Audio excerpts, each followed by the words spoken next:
I find smoke detectors a marvel of engineering. Let me show you how it works.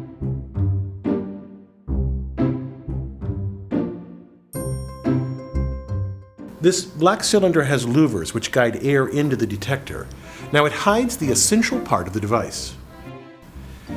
Tucked in here lies about 1 microcurie of radioactive americium-241.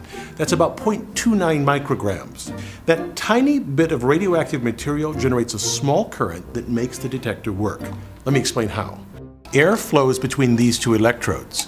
Now, of course, air doesn't conduct electricity, but when alpha particles from the radioactive americium slam into the oxygen and nitrogen molecules that make up air, they knock electrons about, leaving charged gas molecules. The 9-volt battery causes these ions to move, thus creating a current.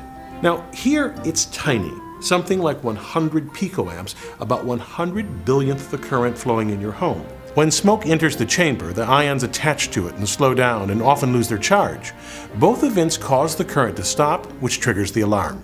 Now, to make such a compact thing work with only a 9-volt battery required the solid-state revolution of the 1960s. Let me show you.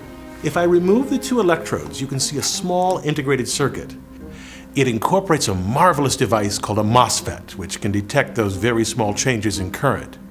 In the detector, it serves as an on-off switch triggered by the tiny current between the electrodes. Like every transistor, its operation depends on being able to make diodes from semiconductors. Recall that a diode allows current to pass in only one direction because it uses two types of semiconductors, a type that uses negative charge carriers and one that uses positive charge carriers. Flip that battery and the flow of charge stops. Now, to build a MOSFET, we take two such diodes and put them together so that each is reversed. Now, this seems useless because no current will ever flow through such an arrangement, but engineers embed this diode sandwich into the same type of semiconductor as the diode ends that touch.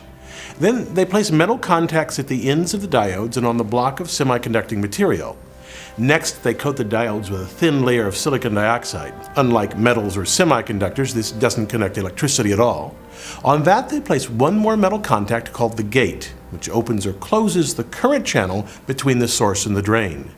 When we create a voltage difference between the gate and the source, it generates a field through the insulating layer that draws the free positive charge carriers toward the gate, opening a channel that now allows current to flow.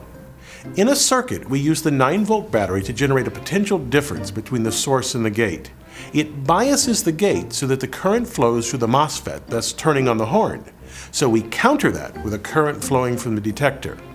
Here is where the ionized gas creates the tiny current between the two electrodes I showed you earlier. That current passes through a large resistor and creates a voltage that opposes the battery, and it shuts down current flow through the MOSFET.